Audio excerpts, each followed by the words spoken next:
something like that to myself and a lot of my colleagues is way out of line. It's way out of line. It's way out of line. We just saw Rashida Tlaib completely lose it when asked to deal with reality for 5 minutes.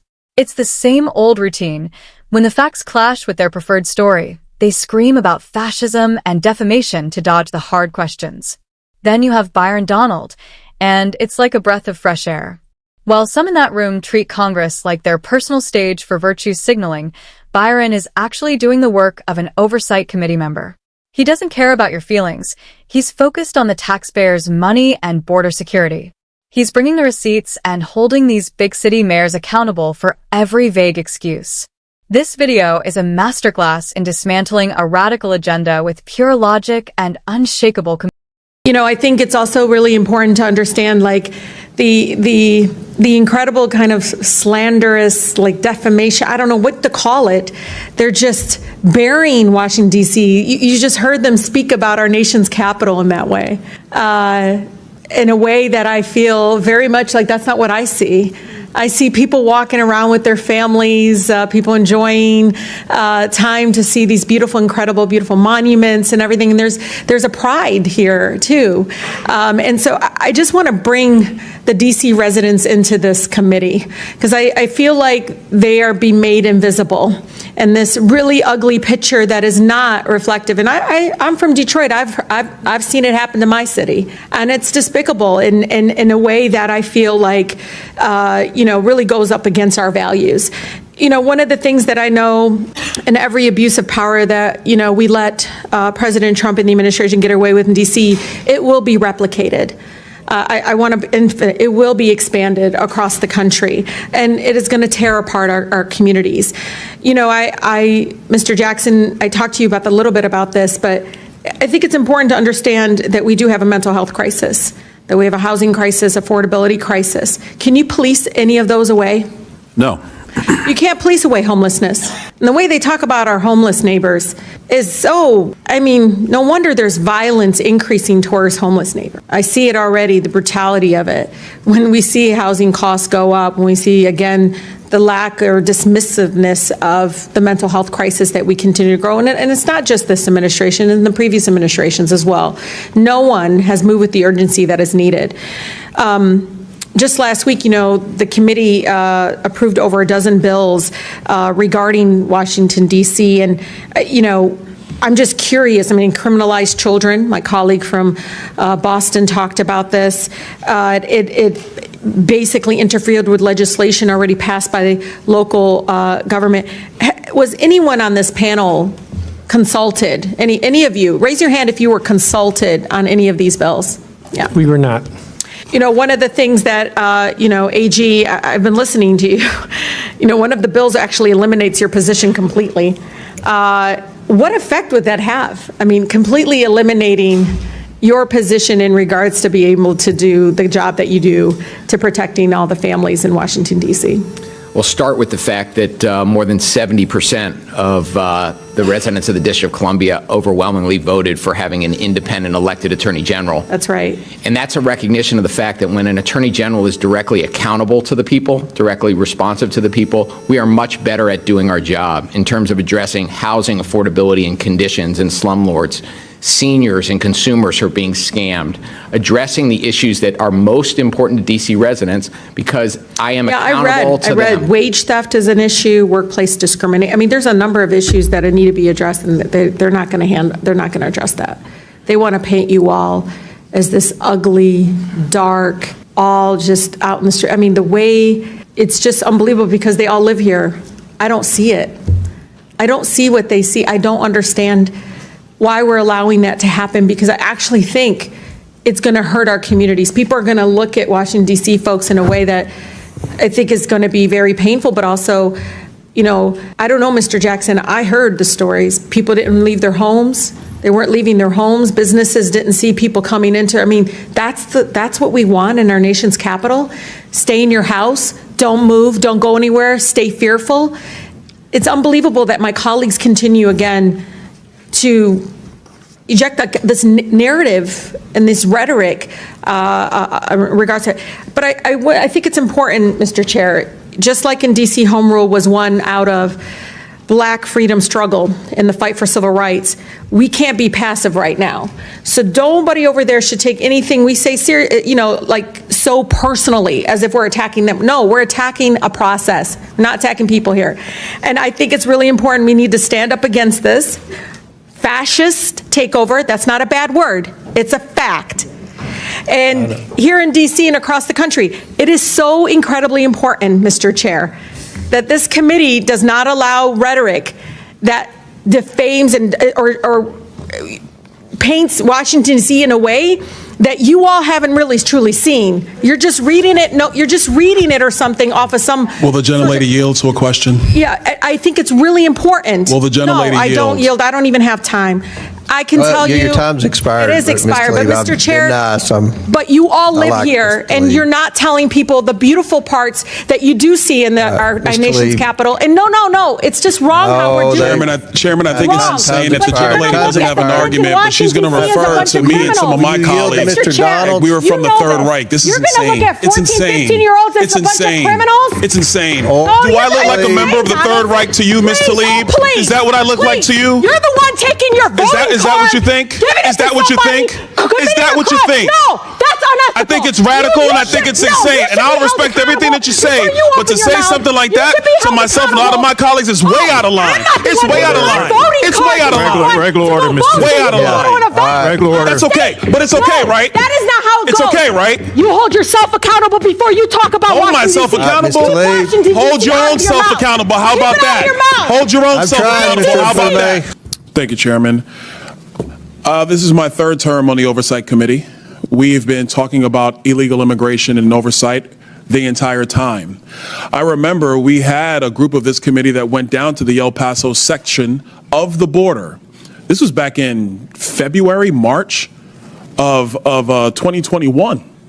And during that time period, we were at one of the holding centers, and there were these buses that were coming to the detention facility, and they were picking up 30 kids, 50 kids at random, walking out of the facility.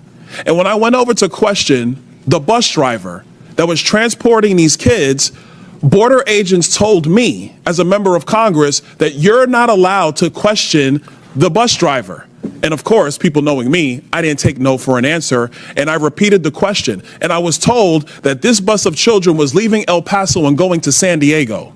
And so what was occurring under the Biden administration is that they were busing unaccompanied minors all across the United States for one reason and one reason only. And that was because they did not want the press to see the pictures of kids in cages. They did not want to see our borders being overrun. They wanted to disperse that problem all through the United States. That is the reckless history of illegal immigration under Joe Biden and the Democrat Party.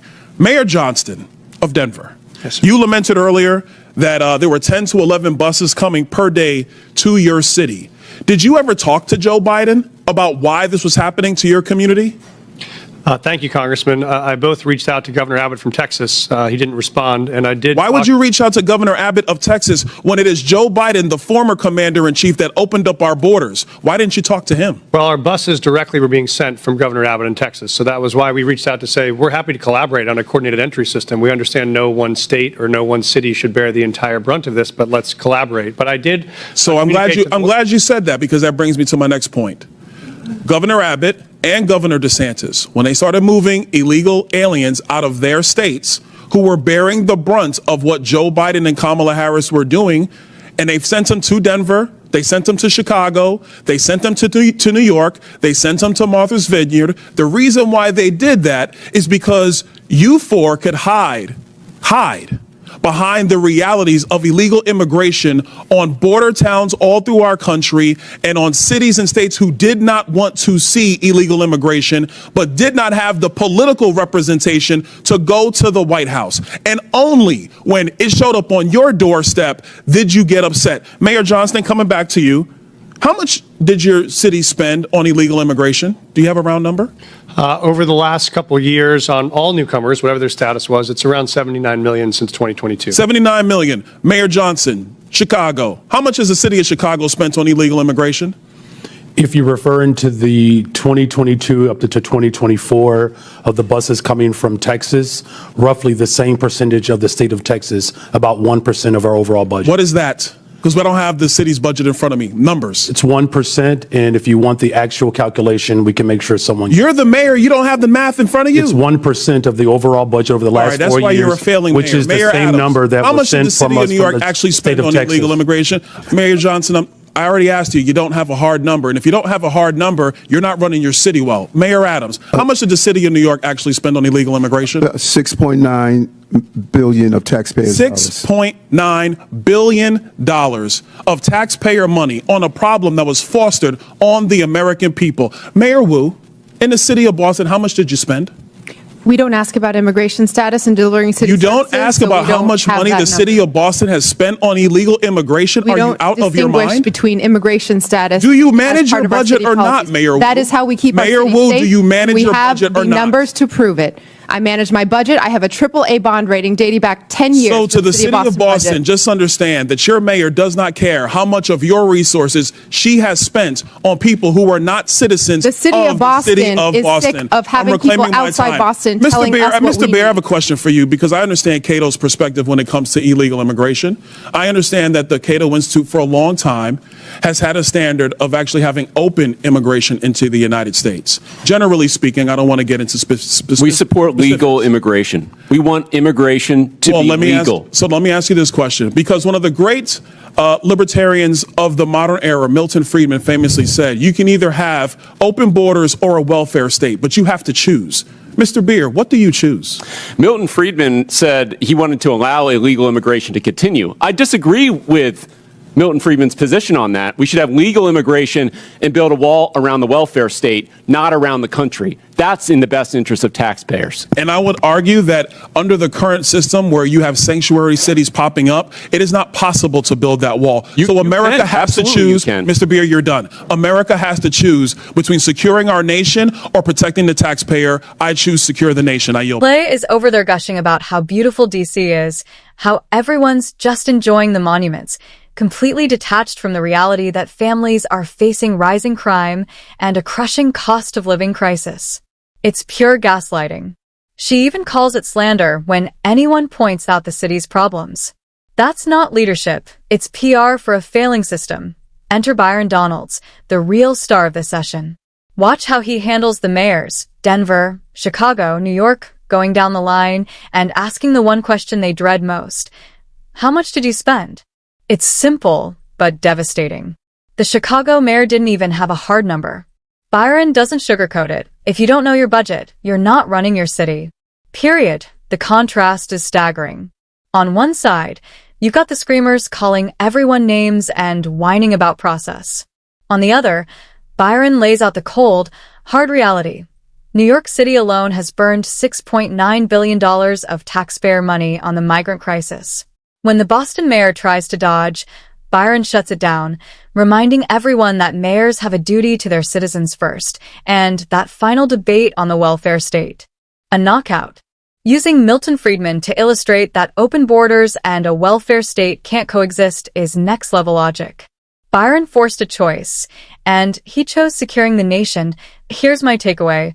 We need 10 more Byron Donalds in that room. We don't need viral screamers. We need people protecting taxpayers. He exposed sanctuary policies for what they are, compassionate only until the bill comes due, then the mayors scramble for help. Byron stayed calm, stuck to the facts, and let the radicals reveal themselves with their own lack of answers.